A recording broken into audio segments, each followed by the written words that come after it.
ಸಿನಿಮಾಗಳಲ್ಲಿ, ಟಿವಿ ಧಾರಾವಾಹಿಗಳಲ್ಲಿ ಯಾವುದೇ ವ್ಯಕ್ತಿ ಸತ್ತ ಬಳಿಕ ಎದ್ದು ಬಂದಂತಹ ಘಟನೆಗಳನ್ನ ನೀವು ಆಗಾಗ ನೋಡ್ತಾ ಇರ್ತೀವಿ. ಯಾಕಂದ್ರೆ ಇದು ಸ್ಟೋರಿ ಆಗಿರುತ್ತೆ ಸ್ನೇಹಿತರೆ. ಆದ್ರೆ ಕೆಲವೊಂದು ಸರಿ ನಿಜ ಜೀವನದಲ್ಲೂ ಅಪರೂಪಕ್ಕೆ ಇಂತಹ ಘಟನೆಗಳು ಕೂಡ ನಾವು ಆಗಿದ್ದನ್ನ ಕೇಳಿರ್ತೀವಿ. ಆದ್ರೆ ಇದೇ ರೀತಿಯ ಒಂದು ಸತ್ಯ ಘಟನೆ ಮಡಿಕೇರಿ ಜಿಲ್ಲೆ ಕುಶಾಲನಗರ ತಾಲೂಕಿನ ಬಸವನಹಳ್ಳಿಯಲ್ಲಿ ನಡೆದಿದೆ ಅಂದ್ರೆ ನೀವು ನಂಬಲೇಬೇಕು. ಸತ್ತಿದ್ದಾಳೆ ಅಂತ ನಂಬಿ ಶವ ಸಂಸ್ಕಾರ ನೆರವೇರಿಸಿದ್ದ ಮಹಿಳೆ ಸುಮಾರು 5 ವರ್ಷ ಬಳಿಕ ಪ್ರತ್ಯಕ್ಷಗೊಂಡಿದ್ದಾಳೆ. ಹೌದು, ಅದು 2020. ಯಾರದ್ದು ಡೆಡ್ ಬಾಡಿ ತಂದು ಗಂಡನಿಗೆ ಕೊಲೆಗಾರನ ಪಟ್ಟ ನಮ್ಮ ಪೊಲೀಸರು, ಕರ್ನಾಟಕದ ಪೊಲೀಸರು ಕಟ್ಟಿಬಿಟ್ಟಿದ್ರು. ಕೋರ್ಟ್ಗೆ ಮಿಸ್ಗೈಡ್ ಮಾಡಿ ಅಂತ ಅಮಾಯಕನಿಗೆ ಜೈಲು ಶಿಕ್ಷೆ ಕೂಡ ಕೊಡಿಸ್ಬಿಟ್ಟಿದ್ರು. ಮೈಸೂರಿನ ಬೆಟ್ಟದಪುರ ಪೊಲೀಸರಿಗೆ ನಿಜಕ್ಕೂ ಕೋರ್ಟು ಛೀಮಾರಿ ಕೂಡ ಇತ್ತೀಚೆಗೆ ಹಾಕಿತ್ತು. ಇದು ಬೆಟ್ಟದಪುರ ಪೊಲೀಸರ ಸಸ್ಪೆನ್ಸ್ ಥ್ರಿಲ್ಲರ್ ಮೂವಿ ಅಂದ್ರೆ ನೀವು ನಂಬಲೇಬೇಕು. ಇದು ಥ್ರಿಲ್ಲರ್, ಹಾರರ್, ಸಸ್ಪೆನ್ಸ್ ಮೂವಿಯನ್ನ ಮೀರಿಸುವಂತಹ ಒಂದು ರಣರೋಚಕ ಕಥೆ.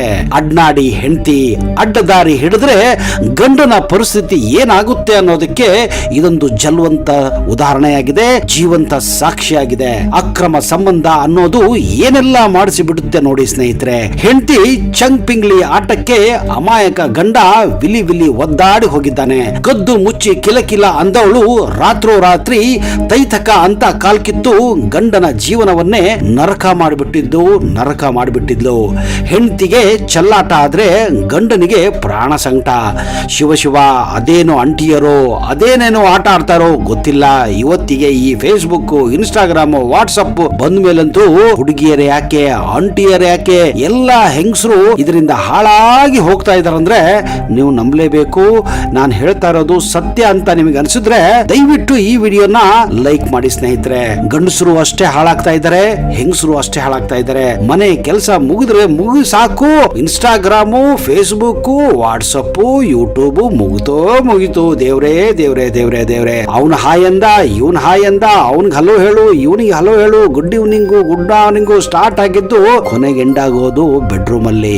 ಹೌದು, ಕಟ್ಕೊಂಡ ಗಂಡನನ್ನ ಆ ದೇವರೇ ಕಾಪಾಡಬೇಕು ಸ್ನೇಹಿತರೆ. ಮದುವೆ ಆದ ತಪ್ಪಿಗೆ ಈ ಅಮಾಯಕನ ಬದುಕು ಅಲ್ಲೋಲ ಕಲ್ಲೋಲ ಆಗೋಗಿದೆ. ಹೆಸರು ಸುರೇಶ, ಕೊಡಗು ಜಿಲ್ಲೆಯ ಕುಶಾಲನಗರದ ಬಸವನಹಳ್ಳಿ ಗ್ರಾಮದವನು. ಈ ಚಪ್ರಿ ಚಾಂದನಿಗೆ ಅದ್ಯಾವ ಮುಹೂರ್ತದಲ್ಲಿ ತಾಳಿ ಕೊಟ್ಟಿದ್ನೋ ಗೊತ್ತಿಲ್ಲ. ಅಲ್ಲಿಂದ ನೋಡಿ ಇವನ ಹೆಗಲಿಗೇರಿದ ಶನಿ ಬ್ರೇಕ್ ಡ್ಯಾನ್ಸ್ ಆಡೋಕೆ ಶುರು ಮಾಡಿ ಬಿಟ್ಟಿತ್ತು. ಜಾತ್ರೆ ಜಯಲಕ್ಷ್ಮಿ ತರ ಇವಳ ಹೆಸರು ಮಲ್ಲಿಗೆ. ಮಾಡಿದ್ದು ಮಾತ್ರ ಮನೆ ಹಾಳ ಕೆಲಸ. ಸುರೇಶ್ ಮದುವೆ ಆಗಿದ್ದ ಮಲ್ಲಿಗೆ ಮತ್ತೊಬ್ಬನ ಜೊತೆ ಕತ್ತಲಲ್ಲಿ ಕೈ ಹಿಡಿದು ಕುಣಿದಾಡ್ತಾ ಇದ್ಲು. ಆದ್ರೆ ಸುರೇಶನಿಗೆ ಮಾತ್ರ ಈ ವಿಷಯ ಸ್ವಲ್ಪ ಗೊತ್ತಿರ್ಲಿಲ್ಲ. ಆದ್ರೆ ಸುರೇಶ ಅಮಾಯಕ, ನನ್ನ ಹೆಂಡತಿ ಬಂಗಾರದಂತವಳು ಅಂತಿದ್ದ. ಅಷ್ಟರಲ್ಲಾಗ್ಲೇ ಕಟ್ಕೊಂಡವನಿಗೆ ಕಟ್ ಹಿಡಿದು ಮಲ್ಲಿಗೆ 2021ರಲ್ಲಿ ಲವರ್ ಜೊತೆ ಮೆಲ್ಲಗೆ ಕಾಲ್ ಕಿತ್ತಿದ್ಲು. ಮಲ್ಲಿಗೆ ಪರಾರಿಯಾಗುತ್ತಿದ್ದಂತೆ ಮನೆಯವರೆಲ್ಲ ಕಂಗಾಲಾಗಿ ಹೋಗಿದ್ದಾರೆ. ಮೇಲಾಗಿ ಸುರೇಶನಿಗೆ ಮತ್ತು ಮಲ್ಲಿಗೆಗೆ 2 ಮುದ್ದಾದ ಮಕ್ಕಳು ಕೂಡ ಇದ್ರಿ. ಜೊತೆಗೆ ಗಂಡ ಅವಳನ್ನ ಮನೆ ಪ್ರೀತಿ ಮಾಡ್ತಾ ಇದ್ದ. ಅದ್ಯಾವ ಗಳಿಗೆಯಲ್ಲಿ ಅದೇನ್ ಇನ್ಸ್ಟಾಗ್ರಾಮ್ ನೋಡಿದ್ಲೋ, ಅದೇನ್ ವಾಟ್ಸ್ಆಪ್ ನೋಡಿದ್ಲೋ, ಫೇಸ್ಬುಕ್ ನೋಡಿದ್ಲೋ ಗೊತ್ತಿಲ್ಲ, ಇನ್ನೊಬ್ಬನ ಜೊತೆ ಕನೆಕ್ಷನ್ ಆಗೋಗ್ಬಿಟ್ಟಿತ್ತು. ವೆಲ್ಡಿಂಗು ಕೂಡ ಆಗೋಗ್ಬಿಟ್ಟಿತ್ತು. ಊರೆಲ್ಲ ಹುಡುಕಾಡಿದ್ರು ಈ ಮೇಕಪ್ ಸುಂದರಿಯ ಸುಳಿವು ಸಿಕ್ಕಿರ್ಲಿಲ್ಲ. ಕೊನೆಗೆ ಕಂಗಾಲಾದ ಕುಟುಂಬಸ್ಥರು ಕುಶಾಲನಗರದ ಗ್ರಾಮಾಂತರ ಠಾಣೆಗೆ ಪೊಲೀಸನ್ನ ಸೈಲೆಂಟ್ ಆಗಿ ಕೊಟ್ಬಿಡ್ತಾರೆ. ಅಲ್ಲೇ ನೋಡಿ ಪ್ರಾರಂಭವಾಗಿದ್ದು. ಪೊಲೀಸರಿಗೆ ಯಾವುದೇ ಮಿಸ್ಸಿಂಗ್ ಕಂಪ್ಲೇಂಟ್ ಅಂದ್ರೆ ಒಂಥರ ದರಿದ್ರ ಇದ್ದಾಗೆ. ಅವರು ಅದ್ರ ಬಗ್ಗೆ ಜಾಸ್ತಿ ಕಾಳಜಿನೇ ಕೊಡೋದಿಲ್ಲ. ಯಾಕೆ ಹೇಳಿ, ನಮ್ಮ ಸರ್ಕಾರದ್ದು ತಪ್ಪಿದೆ ರೀ. ಯಾಕಂದ್ರೆ ಪ್ರತಿ ಸರ್ತಿನೂ ಅವರು ಗಾಡಿಗೆ ಏನಾದ್ರೂ ಪೆಟ್ರೋಲ್ ತುಂಬಬೇಕಂದ್ರೆ ಅಕೌಂಟ್ ಕೊಡಬೇಕು, ಅದು ಮಾಡಬೇಕು, ಇದು ಮಾಡಬೇಕು. ಯಾಕ್ರಿ ಅವ್ರಿಗೆ ತಲೆ ಕೆಡಿಸ್ಕೊಂತಾರೆ? ಮೇಲಾಗಿ ಇಂತ ಮಿಸ್ಸಿಂಗ್ ಕಂಪ್ಲೇಂಟ್ ಇಂದ ಅವ್ರಿಗೆ ದುಡ್ಡಂತರೂ ಬರೋದಿಲ್ಲ. ಯಾಕೆ ತಲೆ ಕೆಡಿಸ್ಕೋಬೇಕು ಅಂತ ಸುಮ್ಮನಾಗ್ಬಿಡ್ತಾರೆ. ಮಾಡ್ತೀವಿ ಹೋಗಯ್ಯ, ನೋಡೋಣ ಮಾಡೋಣ ಅನ್ನೋ ಖ್ಯಾತೆ ತೆಗೆಯಕ್ಕೆ ಪ್ರಾರಂಭ ಮಾಡ್ತಾರೆ. ಆದ್ರೆ ಸುರೇಶ್ ಸುರೇಶ ಸೀರಿಯಸ್ ಆಗಿ ತನ್ನ ಹೆಂಡತಿನ ಪ್ರೀತಿ ಮಾಡ್ತಿದ್ದ. ಪಾಪ ಅವನಿಗೆ ಅವನ ಹೆಂಡತಿ ಬಗ್ಗೆ ಸರಿಯಾಗಿ ಗೊತ್ತಿರ್ಲಿಲ್ಲ ಅನ್ಸುತ್ತೆ. ಅವಳು ಮಾತ್ರ ಯಾವೊಂದ ಜೊತೆ ಮಜಾ ಮಾಡ್ಕೊಂಡಿದ್ರೆ ಇವನು ಪಾಪ ಮಕ್ಕಳನ್ನ ಕಟ್ಕೊಂಡು ಪೊಲೀಸ್ ಠಾಣೆಗೆ ಅಲ್ದಿದ್ದು ಸಾರ್ ನನ್ನ ಹೆಂಡತಿನ ಹುಡುಕೊಡಿ, ಸಾರ್ ನನ್ನ ಹೆಂಡತಿನ ಹುಡುಕೊಡಿ ಅಂತ. ಆಮೇಲೆ ಪೊಲೀಸರಿಗೂ ಕೂಡ ಇವನಿಂದ ಸಾಕಾಗೋಗಿದೆ. ಇವನಿಂದಲೇ ದುಡ್ಡನ್ನ ಹಾಕೊಂಡು ಅಲ್ಲಿ ಹೋಗೋಣ, ಇಲ್ಲಿ ಸಿಗ್ಬೋದು, ಅಲ್ಲಿ ಸಿಗ್ಬೋದು ಅಂತ ಓಡಾಡಿಸ್ಬಿಟ್ಟಿದ್ದಾರೆ ನೋಡಿ.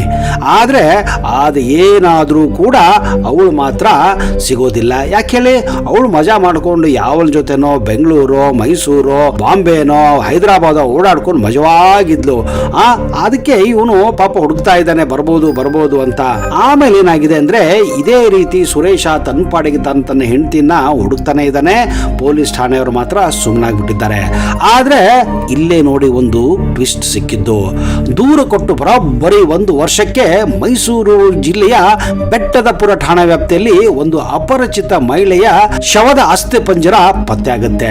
ಇದು ಮಲ್ಲಿಗೆ ಶವ ಅಂತ ಗುರುತಿಸಿದ್ದ ಬೆಟ್ಟದಪುರ ಪೊಲೀಸರು ಸುರೇಶ್ ಮತ್ತು ಮಲ್ಲಿಗೆ ತಾಯಿ ಗೌರಿಯಿಂದ ಸಹಿ ಪಡ್ಕೊಂತಾರೆ. ಇದು ನಿಮ್ಮ ಮಗಳ ಬಾಡಿನೇ, ನಿನ್ನ ಹೆಂಡತಿಯ ಅಸ್ಥಿ ಪಂಜರವೇ ಅಂತ ನೀನು ಬರೆದು ಕೊಡಬೇಕು ಅಂತ. ಕೊನೆಗೆ ಏನ್ ಮಾಡಿದ್ದಾರೆ ಅಂದ್ರೆ ನೋಡಿ ಪೊಲೀಸರು, ಅದು ಯಾವ ಪ್ರೆಷರ್ ಇವ್ರ ಮೇಲೆ ಇತ್ತೋ ಗೊತ್ತಿಲ್ಲ, ಅದೇನ್ FIR ಬರ್ಕೊಂಡಿತ್ತೋ ಗೊತ್ತಿಲ್ಲ, ಈ ಕೇಸನ್ನ ಕ್ಲೋಸ್ ಮಾಡಬೇಕನ್ನೋ ಟೆನ್ಷನ್, ಏನೇನು ಮಾಡಬೇಕು ಅಂತ ಗೊತ್ತಿಲ್ಲ. ಪೊಲೀಸರ ಮಾಡಿದ ಎಡವಟ್ಟು ಎಂತದಿತ್ತು ಅಂದ್ರೆ 1 ವರ್ಷ ಆದ್ಮೇಲೆ ಸಿಕ್ಕಂತಹ ಆ ಡಿಕಂಪೋಸ್ ಆದಂತಹ ಆ ಒಂದು ಅಸ್ಥಿ ಪಂಜರ ನಿನ್ನೆ ಹೆಂಡ್ತಿದೆ ಅಂತ ಈ ಪೊಲೀಸರು ಅದು ಹೇಗೆ ಹೇಳಿದ್ರೋ ಗೊತ್ತಿಲ್ಲ, ಯಾವ ಆಧಾರದ ಮೇಲೆ ಹೇಳಿದ್ರೋ ಗೊತ್ತಿಲ್ಲ. ಅಷ್ಟಕ್ಕೆ ಇವರು ಪೊಲೀಸರು ಸುಮ್ಮನಾಗಿಲ್ಲ. ಏನೋ ದುಡ್ಡು ಬರ್ಬೋದು, ಸುರೇಶ್ನಿಂದ ಕಿತ್ಕೊಂಡ್ರೆ ಆಯ್ತು ಅಂತ ಡಿಸೈಡ್ ಮಾಡ್ಕೊಂಡಿದ್ದಾರೆ. ಅಲ್ಲಿ ನೋಡಿ ಇವ್ರು ಏನ್ ಮಾಡಿದಾರೆ ಅಂದ್ರೆ ಸುರೇಶನ ಮೇಲೆನೆ ಗೂಬೆ ಕೊಡಿಸ್ಬಿಟ್ಟವ್ರೆ. ಏನಪ್ಪಾ ಅಂದ್ರೆ, ಸುರೇಶ ನಿನ್ನ ಹೆಂಡತಿನ ನೀನೇ ಕೊಂದು ಈ ರೀತಿ ಶವನ ಎಸೆದು ಸುಮ್ನೆ ಮಿಸ್ಸಿಂಗ್ ಕಂಪ್ಲೇಂಟ್ ಕೊಟ್ಟು ಓಡಾಡ್ಕೊಂಡಿದ್ದೀಯಾ, ಮುಚ್ಕೊಂಡು ಈಗ ಈ ಕೇಸಲ್ಲಿ ನೀನೇ ಕ್ರಿಮಿನಲ್ ಅಂತ ಒಪ್ಕೊಂಡ್ಬಿಡು, ಇಲ್ಲ ಅಂದ್ರೆ ಒಳಗಾಕ್ಸ್ತೀನಿ ಅಂತ ಹೇಳಿದ್ದಾರೆ. ಆವಾಗ ಸುರೇಶ ಹೇಳಿದ್ದು, ಇಲ್ಲ ಸರ್ ನಾನು ಮಾಡಿಲ್ಲ ತಪ್ಪು ಅಂತ ಹೇಳಿದ್ದಾರೆ. ಅವಾಗ ಏನ್ ಮಾಡಿದ್ದಾರೆ ಅಂದ್ರೆ, ದ ಎಕ್ಸ್ಪೆಕ್ಟೇಷನ್ ಇಸ್ ಸಿಂಪಲ್ ಸ್ನೇಹಿತರೆ. ಇಲ್ಲಿ ಏನಾಗಿದೆ ಅಂದ್ರೆ ಪೊಲೀಸರು ಸುರೇಶ್ನಿಂದ ದುಡ್ಡು ಕಿತ್ತಕ್ಕೆ ಪ್ರಯತ್ನ ಪಟ್ಟಿದ್ದಾರೆ. ಇಲ್ಲ ಅಂದ್ರೆ ಒಳಗಾಕ್ಸ್ತೀವಿ, ಇಲ್ಲ ಅಂದ್ರೆ ನಮಗೆ ದುಡ್ಡು ಕೊಡು ಆಯ್ತಾ, ಇಲ್ಲ ಅಂದ್ರೆ ಬಿಟ್ಟು ಬಿಡ್ತೀವಿ ಸುಮ್ನೆ, ಅದಕ್ಕೆ ಒಪ್ಕೋ ಇಲ್ಲ ದುಡ್ಡು ಕೊಡು ಅಂತ ಹೇಳಿದ್ದಾರೆ.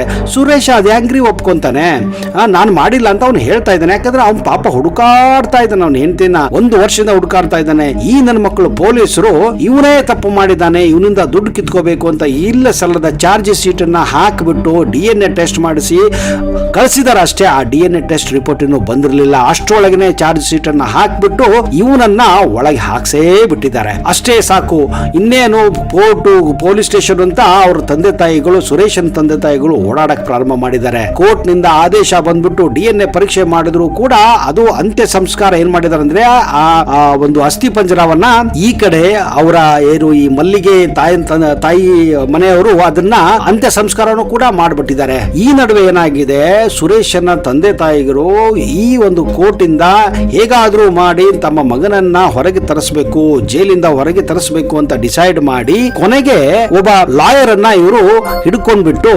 ಕಷ್ಟಪಟ್ಟು ಏನೇನೋ ಮಾಡಿಬಿಟ್ಟು ಅವರು 2 ವರ್ಷದ ನಂತರ, ನೆನ್ಪಿಟ್ಟುಕೊಳ್ಳಿ ಸ್ನೇಹಿತರೆ, 2 ವರ್ಷ ಸತತ ಪ್ರಯತ್ನಗಳ ನಂತರ ಈ ಸುರೇಶನ್ನ ಜೈಲಿನಿಂದ ಹೊರಗೆ ಬೇಲ್ ಮೇಲೆ ತರಿಸಿದ್ದಾರೆ.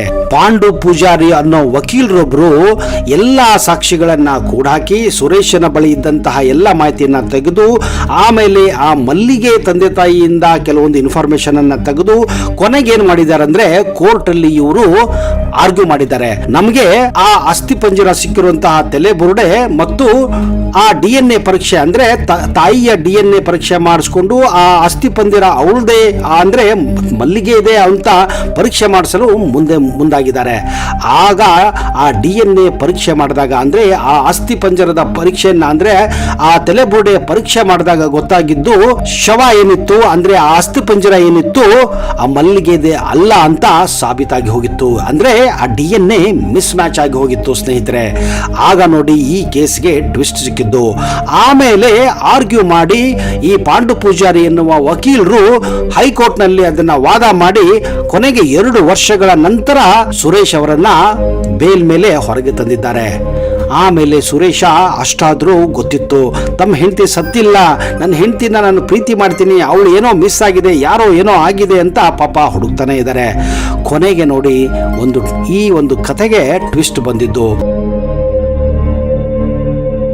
2025 ಏಪ್ರಿಲ್ 1ನೇ ತಾರೀಕು ಮಡಿಕೇರಿ ಜಿಲ್ಲೆಯ ವಿರಾಜಪೇಟೆಯ ಬಸ್ ಸ್ಟ್ಯಾಂಡ್ ಹತ್ರ ಒಂದು ರೆಸ್ಟೋರೆಂಟ್ ಅಲ್ಲಿ ಯಾರ್ದೋ ಜೊತೆ ಕಿಲ್ಲ ಅಂತ ನಗ್ತಾ ಊಟ ಮಾಡ್ತಿರೋದನ್ನ ಸುರೇಶ ಫ್ರೆಂಡ್ ಒಬ್ರು ನೋಡ್ಬಿಟ್ಟಿದ್ದಾರೆ.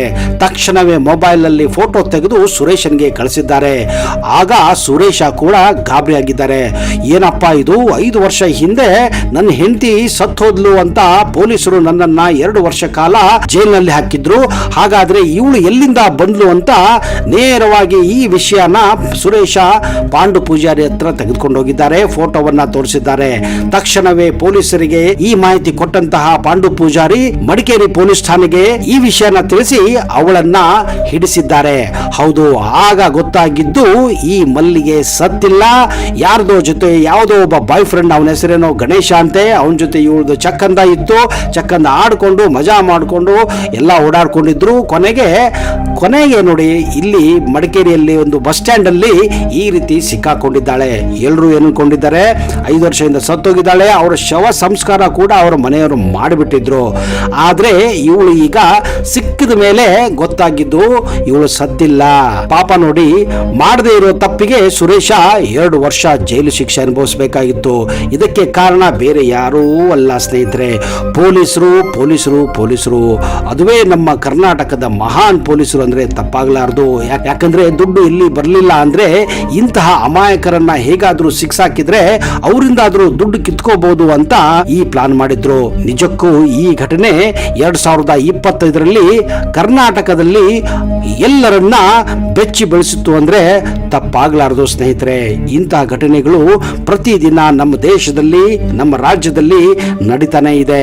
ಇದಕ್ಕೆ ಮುಖ್ಯ ಕಾರಣ ನನ್ನ ಅನಿಸಿಕೆ ಅಂದ್ರೆ ಮೊಬೈಲ್ ಅಂತ ಹೇಳ್ತೀನಿ. ಯಾಕಂದ್ರೆ ಇಂತಹ ಕ್ರಿಮಿನಲ್ ಕೇಸ್ಗಳು, ಇಂತಹ ಲವ್ ಅಫೇರ್ಗಳು, ಇಂತಹ ಅನೈತಿಕ ಸಂಬಂಧಗಳು ಇದರಿಂದಾನೇ ಆಗ್ತಾ ಇರೋದು ಅನ್ನೋದು ನನ್ನ ನಂಬಿಕೆ. ನಿಮ್ಮ ಪ್ರಕಾರ ಇದು ನಿಜಾನೋ ಸುಳ್ಳು ಅನ್ನೋದನ್ನ ದಯವಿಟ್ಟು ಕಮೆಂಟ್ ಬಾಕ್ಸ್ ಅಲ್ಲಿ ಹಾಕಿ. ಯಾಕಂದ್ರೆ ಇಂತಹ ಕೇಸುಗಳು ಮತ್ತೆ ಮರುಕಳಿಸಬಾರದು, ಪೊಲೀಸರಿಗೂ ತಕ್ಕ ಶಿಕ್ಷೆ ಆಗಬೇಕು ಅನ್ನೋದು ನಮ್ಮ ಒಂದು ಇಚ್ಛೆ ಅಷ್ಟೇ.